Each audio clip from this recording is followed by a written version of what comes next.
आपका ET now स्वदेश पर। आप देख रहे हैं मुनाफे की मंडी और मैं हूं अशेषा अध्वर्यु। यहां हम आपको कमोडिटी मार्केट की तमाम खबरों का अपडेट तो देते ही है, साथ ही इंट्राडे, पोजिशनल और लॉन्ग टर्म के हिसाब से भी आपको बेहतरीन कॉल्स देते हैं। इसके अलावा आपको हाजिर बाजार की खबरों के साथ देश भर के मंडियों का अपडेट भी लेकर आते हैं। तो बने रहिए हमारे साथ, हम आपके लिए पावर पैक्ड लाइनअप लेके आएंगे। लेकिन सबसे पहले सोने और चांदी की बात करेंगे और याद रखिए जियोपॉलिटिकल टेंशंस बढ़ते हुए नजर आए, जिसके चलते सोने और चांदी में तेजी दिखी है। सेफ हेवन बाइंग नजर आई और जियोपॉलिटिकल टेंशंस बढ़ने के चलते सप्लाई डिसरप्शन के फियर्स है, सप्लाई डिसरप्शन का भय है, जिसके चलते ब्रेंट क्रूड $75 पर बैरल के आसपास कारोबार करता हुआ। तो ग्लोबल मार्केट्स में काफी वॉलेटिलिटी और वॉलेटिलिटी के चलते प्रेशियस मेटल्स में तो तेजी दिखी ही है, लेकिन उसके साथ याद रखें कच्चे तेल में भी तेजी दिखी है। लेकिन उसके पहले हम आपके लिए एक अपडेट लेकर आए हैं और ईटी नाउ स्वदेश की एक खास मुहिम, जहां पर हम आपका जिस पर सबसे पहले नजर डालेंगे। याद रखें ये मुहिम किसानों के लिए है, जहां पर अब हर खेत की कहानी पहुंचेगी सरकार तक। ईटी नाउ स्वदेश की एक खास मुहिम हम आपके लिए लेकर आए हैं, किसान की आवाज स्वदेश पर। खेती किसानी से जुड़े हुए परेशानी हम एड्रेस करेंगे। भेजिए अपना वीडियो और ईटी नाउ स्वदेश उन्हें इस चैनल पर लेगा। किसानों की हर मुश्किल बनेगी हमारी मुहिम का हिस्सा। तो ये खास मुहिम ईटी नाउ स्वदेश की, जहां पर आप अपनी बात, आपकी अपनी आवाज यहां पर ईटी नाउ स्वदेश पर रख सकते हैं। तो ये हमारी खास मुहिम जो हमने लॉन्च की है। लेकिन फिर से एक बार प्रेशियस मेटल्स मार्केट पर नजर डालते हैं। जियोपॉलिटिकल टेंशंस बढ़ते हुए नजर आए, जिसके चलते सोने और चांदी में तेजी का रुख दिखा है।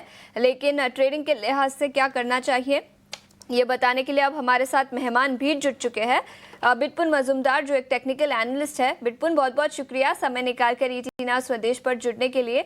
सबसे पहले और सोने और चांदी पर ही अपने राय दीजिए कि आपको लगता है कि ये सेफ हेवन बाइंग जो पिछले कुछ दिनों से, इनफैक्ट पिछले हफ्ते भी सोना करीब 4% की तेजी के साथ ग्लोबल मार्केट में बंद हुआ था, क्या ये तेजी अब कुछ दिनों तक कंटिन्यू होती हुई नजर आएगी? देखिए, पहली बार जो ये है कि सडन जो जियोपॉलिटिकल टेंशन है वो इतना बढ़ के आया और उसी कारण पूरे कमोडिटीज में एक हलचल आ गया था। ऑयल प्राइसेस में स्पाइक और gold is a safe haven investment demand और सिल्वर भी थोड़ा पॉजिटिव डायरेक्शन में ही ट्रेड कर। लेकिन अभी फिलहाल क्या है कि गोल्ड के जो ओवरऑल आउटलुक है, नॉट इमीडिएटली एक दो दिन का, ओवरऑल जो लॉन्ग टर्म आउटलुक है अभी भी बुलिश ही है और काफी रिवाइज टारगेट भी आए हैं। Look like $4,000, $1,300। तो हम लोग का वो भी उस तरह का लॉन्ग टर्म व्यू है। लेकिन इन अ वेरी शॉर्ट टर्म एक रन अप जो हुआ था और बाजार एक क्या होता है, एक रेंज में ट्रेड कर रहा है, एक लार्जर रेंज में ट्रेड कर रहा है। तो ये टॉप लेवल के आसपास अभी पहुंचा है। मोस्टली गोल्ड का बता रहा हूँ। 3400 के आसपास जो लेवल था, 40-43 तक बाजार पहुंच गया था। लेकिन वहां पे एक टेक्निकल इश्यू हो गया कि चार्ट में एक फॉल्स ब्रेकआउट बोलता है जिसको हम लोग, एक लिक्विडिटी ट्रैप या बुल ट्रैप बना था। तो वहां से लग रहा है कि गोल्ड शायद आज के दिन के लिए या मे बी और एक सेशन के लिए शायद करेक्टिव फेज के लिए जाने के लिए कोशिश करेगा। लेकिन फर्दर डिक्लाइन बहुत शार्पर नहीं होगा। ये अभी ये 34-25 डॉलर के आसपास अभी स्पॉट गोल्ड चल रहा है। तो ये भाव शायद 3405 टू 3400 तक आने के लिए कोशिश करेगा और बाजार जब नीचे लेवल पे स्टेबलाइज होगा तभी शायद बाइंग के लिए हम लोग को वेट करना है। लेकिन अभी फिलहाल के लिए जो टेक्निकली चार्ट का बना है, इस तरह का बना है कि जब तक ये 3445 के ऊपर बाजार सस्टेन नहीं करता तो हम लोग का भाव 1,05,600 के ऊपर बनेगा। जब तक वो सस्टेन नहीं करता है तो फ्रेश तेजी नहीं है। और एक हो सकता है शायद जिस तरह से अभी जियोपॉलिटिकल टेंशंस है और वो रहेगा, और जो ट्वीट्स भी आए हैं डोनाल्ड ट्रंप की तरफ से, he probably can break a deal between Israel and Iran. जिस तरह से उन्होंने एक स्टेटमेंट इस तरह का भी मैंने पढ़ा था कि the way he broke a deal between India and Pakistan, he will try to break it. तो उस तरह का भी है कि होपफुली हो सकता है कोई एक डिस्कशन होता है तो बाजार में क्या हो सकता है, थोड़ा सा प्रॉफिट टेकिंग आएगा। और चार्ट में क्या है, थोड़ा सा ओवरबॉट जैसा है शॉर्ट टर्म में, वेरी शॉर्ट टर्म में। तो यहाँ पे थोड़ा करेक्टिव एक्शन मोस्टली गोल्ड में दिख सकता है। गोल्ड में थोड़ा करेक्टिव मूव हो सकता है, 99,500 99,400 के आसपास भाव आ सकता है in the very short term. जब तक ये 1,05,000 के ऊपर, सॉरी 1,05,000 या 600 के ऊपर सस्टेन नहीं करता इंट्राडे। तो मुझे लगता है कि शायद ऊपर से प्रेशर आएगा। लेकिन अगर मैं सिल्वर को देखता हूँ, उसका कॉन्ट्रा है। सिल्वर अभी मोस्टली क्या होता है कि सिल्वर में डिप्स में बाइंग है, और लास्ट जो रैली था, जो मेन रैली था, मेन रैली में गोल्ड ने पार्टिसिपेट किया था और सिल्वर ने नहीं किया था। अब सिल्वर अभी ब्रेकआउट हुआ है, सिल्वर में पार्टिसिपेशन है, और silver is more like a buy on dips, और सिल्वर के भाव अभी पॉजिटिव दिख रहा है। इंडस्ट्रियल जो डिमांड है, या फिर गोल्ड सिल्वर के जो भी रेशियो है, उस हिसाब से सिल्वर में कुछ ट्रैक्शन नहीं था। लास्ट 2-3 हफ्ते से एक ट्रैक्शन आया है, और स्पॉट में 3450 का लेवल भी तोड़ा है। अभी 37 के आसपास नेक्स्ट रेजिस्टेंस है, और अभी फिलहाल 36-34 के डॉलर के आसपास है। तो यहाँ पे क्या है, गोल्ड में करेक्शन होने से भी सिल्वर में बाय द डिप करना चाहिए। और मैं अगर ट्रेडिंग पर्सपेक्टिव से देखता हूँ, तो सिल्वर जो मिनी कॉन्ट्रैक्ट है अगस्त, ये 1,07,000 के आसपास चल रहा है। अभी 1,07,500, 7,300 के आसपास। अगर डिस मिलता है 1,06,500 या 700 तक भी मिल गया, 6,700 तक भी मिल जाता है, तो इसको बाय कर सकते हो। स्टॉप लॉस भी लोग 1,05,400 का स्टॉप लॉस रहेगा। 1,08,500 या उससे ज्यादा भी टारगेट ले सकते हैं। तो मुझे लग रहा है गोल्ड में थोड़ा इमीडिएट एंट्री नहीं करना चाहिए, लेकिन सिल्वर में कोई छोटा डिस में बाय करना चाहिए। गोल्ड में थोड़ा सा एक हो सकता है, एक कॉशन, जो रैली आया था, तो रैली में थोड़ा प्रॉफिट टेकिंग हो सकता है। लेकिन अंडरलाइन जो ओवरऑल लॉन्ग टर्म ट्रेंड या गोइंग फॉरवर्ड जो आउटलुक है, वो भी बुलिश है, क्योंकि ग्लोबल अनसर्टेनिटी नहीं थम रहा है। एंड जिस तरह से डॉलर के जो स्लाइड हो रहा है against other currencies, de dollarization, तो उसके मद्देनजर लगता है कि गोल्ड या जो भी ऑल्टरनेटिव करेंसीज है, क्रिप्टो में जब तेजी का माहौल है, शॉर्ट टर्म में छोटा करेक्शन है, लेकिन सिल्वर में immediate on the dips buy है, मे बी 1-2 दिन के लिए। तो ये नजरिया सोने और चांदी पर, तो प्रेशियस मेटल्स तो हमने कवर कर लिया, लेकिन इसके अलावा कच्चे तेल की बात करें तो यहाँ पर भी अच्छी खासी तेजी दिखी है। पिछले हफ्ते शुक्रवार के सत्र में 7% की तेजी रही, 12% की तेजी के साथ पूरा हफ्ता बंद होता हुआ नजर आया, और आज भी ग्लोबल मार्केट में 1 से 1.5% की तेजी कच्चे तेल में दिखी है। $75 पर बैरल के आसपास कारोबार करता हुआ। अब याद रखें, जेपी मॉर्गन की एक रिपोर्ट आई है और उनका मानना है कि $130 पर बैरल तक भी अगर कच्चा तेल जा सकता है, अगर मिडिल ईस्ट के टेंशन्स बढ़ते हुए नजर आएंगे तो शायद अगले कुछ दिनों तक यहाँ पर उबाल दिखेगा। कच्चे तेल पर ट्रेडिंग के लिहाज से आपकी क्या राय होगी आज के सत्र के लिए? जो भी देखिए, पहला जो मैं पहले एक चीज बता दूंगा कि जिस तरह से मिडिल ईस्ट के टेंशन है, पहला तो एक सर मैडम ये टेंशन है कि अभी ईरान का सप्लाई है 3.3 मिलियन बैरल पर डे, और एक्सपोर्ट होता है 2 मिलियन बैरल पर डे। तो ये बाजार से अभी नहीं आएगा, और नेचुरल गैस में भी थोड़ा सा इश्यूज है। और दूसरा ये चीज है कि जो सप्लाई चेन का इश्यूज हो रहा है, जिस तरह से ट्रेवल के लिए मुश्किल हो सकता है वेसल्स को मूवमेंट के लिए स्ट्रेट ऑफ हॉर्मस में, तो वहां पे 18 टू 19 मिलियन बैरल्स का मूवमेंट होता है। तो वर्ल्ड के जितने भी सप्लाई है, 20% जो वर्ल्ड की सप्लाई है, ये उसी रूट से निकलता है। और जो लेकिन ये चीज है कि ये 18-19 मिलियन बैरल्स का जो भी है इश्यूज, कितना दिन तक हो जाएगा, रिजोल्यूशन होगा कि नहीं होगा, that is very important. Next important चीज है कि जो एडिशनल जो ईरान की तरफ से सप्लाई नहीं आएगा, Russia is suppose to fulfil that supply OPEC के डिस्कशन में लेटेस्ट। तो इसलिए भाव थोड़ा रुक गया है अभी। लेकिन हाँ, जियोपॉलिटिकल टेंशन अगर इस तरह से रहता है, और मैं एक्सपेक्ट करता हूँ वो ना हो, अगर ये एक्सपेक्टेशन रहता है, तो $100, $110 का जो लेवल है, ये मोस्टली सप्लाई साइड हो जाएगा। एग्जैक्टली अभी जो immediate proper demand and supply का सिनेरियो के हिसाब से उतने भाव सस्टेन नहीं करना चाहिए। लेकिन जो सिनेरियो बिल्डअप हो गया है, सडन सप्लाई एक कट हो जाएगा, तो भाव कहीं भी बन सकता है जियोपॉलिटिकल रिस्क प्रीमियम में। लेकिन फिलहाल के लिए अगर मैं प्योर ट्रेडिंग पर्सपेक्टिव से देखता हूँ, अगर भाव में देखता हूँ, बाजार में अभी क्रूड ऑयल चल रहा है 63.10 के आसपास चल रहा है, और आज भी एक्सपायरी है। तो अभी देखिए, मुझे इस तरह से लग रहा है कि क्रूड ऑयल शायद एक ट्रेंडिंग से मुझे लग रहा है नॉन ट्रेंडिंग फेज में आएगा, क्योंकि जो लास्ट देखा रैली था 13% ऑन WTI, तो उसके बाद थोड़ा सा एक शायद करेक्टिव डीप आएगा। अभी इस टॉप लेवल पे तो क्रूड ऑयल बाय करना थोड़ा मुश्किल रहेगा। मुझे लग रहा है क्रूड ऑयल के भाव जो भी है अभी, जो भी कॉन्ट्रैक्ट है, ये या इमीडिएट कॉन्ट्रैक्ट यहाँ से ₹150 और ₹200 गिर सकता है।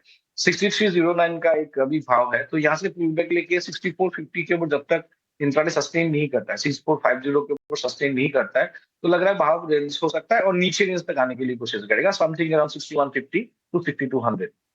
किसी को लॉन्ग लेना है तो उनको वेट करना पड़ेगा नीचे लेवल तक। यहाँ पे करंट प्राइसेस में बाय नहीं है, यहाँ पे कॉन्ट्रा डायरेक्शन सेल बन रहा है, विद स्टॉप लॉस अबव 6450। तो पुल बैक आता है 63, 70, 60, वो सब लेवल पे जनरली शॉर्ट है। 6450 का स्टॉप लॉस है। 6200 से लेकर 6150 तक एक टारगेट ले सकते हैं। तो मैं कॉन्ट्रा जा रहा हूँ क्योंकि ये बाजार में थोड़ा सा ओवर हीटेड है और जियोपॉलिटिकल प्रीमियम के कारण है, और बाजार ने थोड़ा वो एडॉप्ट भी कर लिया जिस तरह से रिस्क प्रीमियम चल रहा है। तो इमीडिएटली शायद फ्रेश इमीडिएटली ट्रेडिंग ना होने से भी बाजार नीचे रेंज तक आ सकता है। डाउन साइड नहीं है, करेक्टिव मूव हो सकता है जिस तरह डेली आया था। और इसके अलावा इंडस्ट्रियल मेटल्स की बात करें तो जिंक, लेड, कॉपर, एल्यूमिनियम, यहाँ पर कोई ट्रेड बनेगा? बेस मेटल में मुझे पॉजिटिव व्यू है, मोस्टली कॉपर का बोल रहा हूँ। कॉपर में एक चीज हो रहा है कि बहुत ज्यादा स्ट्रॉन्गर ट्रेंड नहीं है, लेकिन तब भी एक तेजी का माहौल ही है।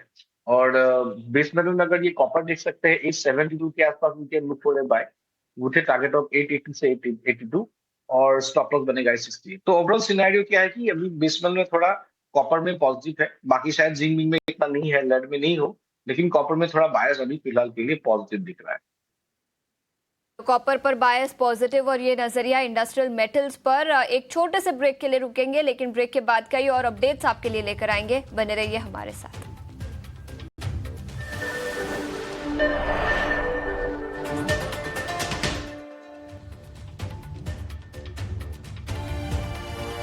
मुनाफे की मंडी में ब्रेक के बाद आपका फिर से एक बार स्वागत है। और सोने और चांदी की तेजी को लेकर हमारे सहयोगी विश्व मोहन कुमार ने कामाख्या ज्वेलर्स के एमडी मनोज झा और जीजेसी के डायरेक्टर साहिल मेहरा से खास बातचीत की। आइए आपको सुनाते हैं। एसेट क्लास के तौर पर सोने चांदी की चमक जिस तरह से बढ़ी है पिछले कुछ सालों में, लोगों का रुझान भी काफ़ी बढ़ता जा रहा है, लेकिन अब चांदी की चमक ज़्यादा बढ़ती दिख रही है। क्यों चांदी में इस तरह का, क्या सिल्वर का ये कह सकते हैं कि चांदी की ये आंधी है, या गोल्ड को फिर से ये आउट परफॉर्म करने वाली है चांदी? क्या कुछ हो रहा है इस मार्केट में? बात करने के लिए हमारे पास दो ज्वेलर है। मनोज झा हैं, एमडी है कामाख्या ज्वेलर्स के, और साथ ही साहिल मेहरा भी हैं और डायरेक्टर हैं जीजेसी से। बहुत बहुत शुक्रिया सर, आपने वक्त दिया है। मनोज जी, आपसे शुरुआत करेंगे। गोल्ड को लेकर अब आपका नया नज़रिया क्या है? गोल्ड या सिल्वर, यहाँ से क्या चलने वाला है? नमस्कार जी। नमस्कार सर। देखिए, सिल्वर की पहले मैं बात करूंगा। सिल्वर लास्ट 1.5 ईयर से ही मुझे पहले से ही लग रहा था कि आउट परफॉर्म करेगा, लेकिन अभी तक क्यों नहीं किया था, यही आश्चर्य की बात है। क्योंकि सबसे बड़ी बात है, जो इन्वेस्टमेंट डिमांड है ओवरऑल वर्ल्ड में सिल्वर की काफ़ी अच्छी है और एवरीडे एक्सपोनेंशियल ग्रोथ है उसमें। दूसरी बात जो है, जो सप्लाई एंड डिमांड का जो रेशियो है वो माइनस में है। डिमांड ज़्यादा है और सप्लाई कम है ओवरऑल। लेकिन गोल्ड के केस में आप देखेंगे तो सप्लाई ज़्यादा है, डिमांड कम है, इतने हाई प्राइस हाई डिमांड के बावजूद भी। तो मुझे ऐसा लगता है कि जब भी मौका लगेगा, अभी लोगों का ध्यान जो है पिछले 1-1.5 साल से वो गोल्ड के ऊपर है।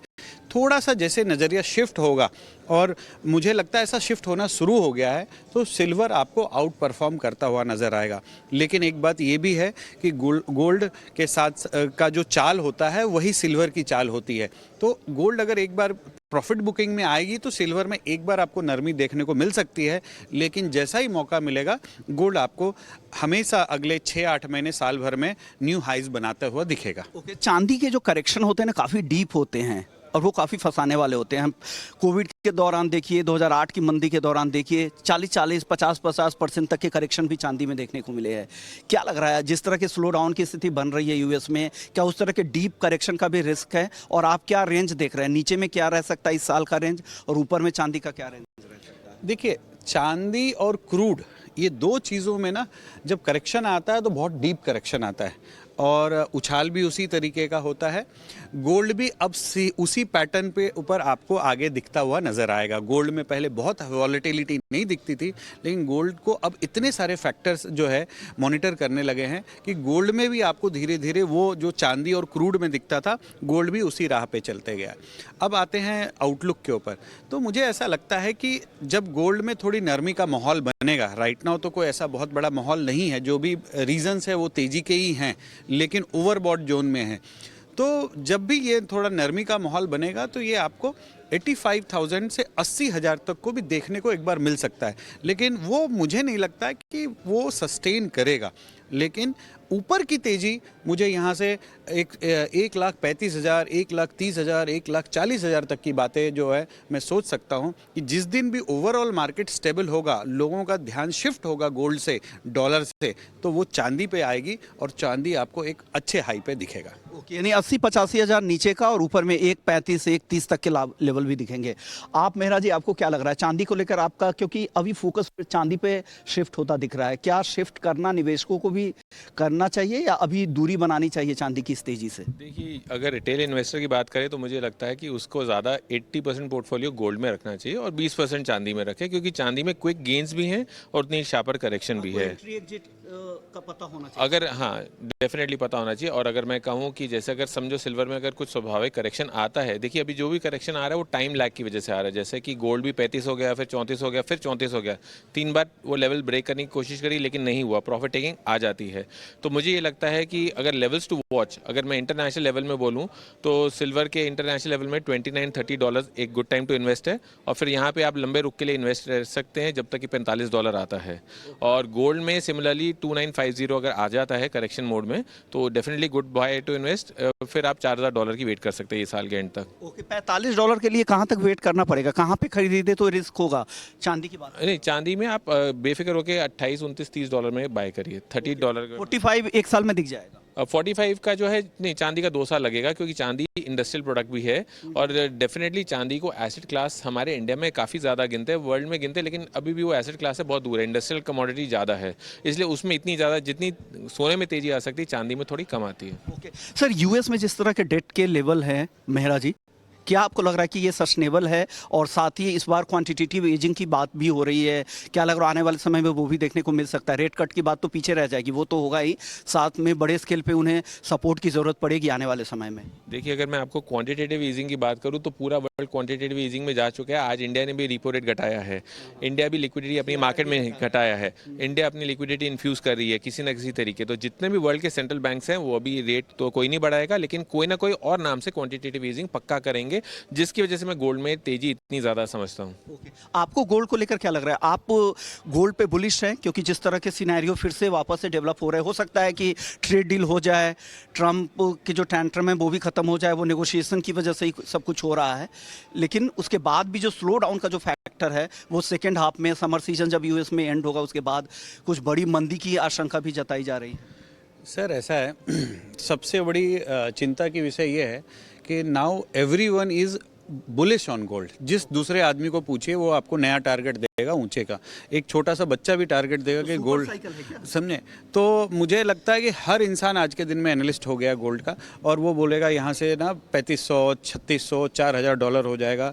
और क्योंकि जब कोई भी चीज़ ऊंचाई की तरफ जाता है, आप इक्विटी मार्केट में भी देखेंगे, आप तो एनालिस्ट हैं, तो फिर सब लोग ऊपर की बातें करते हैं। गोल्ड यहाँ ठीक है, तो सोने और चांदी में पिछले कुछ दिनों से काफी एक्शन दिखा है और उस पर एक खास इंटरैक्शन हम आपके लिए लेकर आए। लेकिन आगे बढ़ते हैं, स्वदेश की एक मुहिम, ईटी नाउ स्वदेश की एक खास मुहिम जिस पर हम आपकी नजर डालना चाहते हैं। व्हाट्सएप नंबर आपके स्क्रीन पर फ्लैश होगा, जहां पर किसानों के लिए एक खास मुहिम हमने शुरू की है।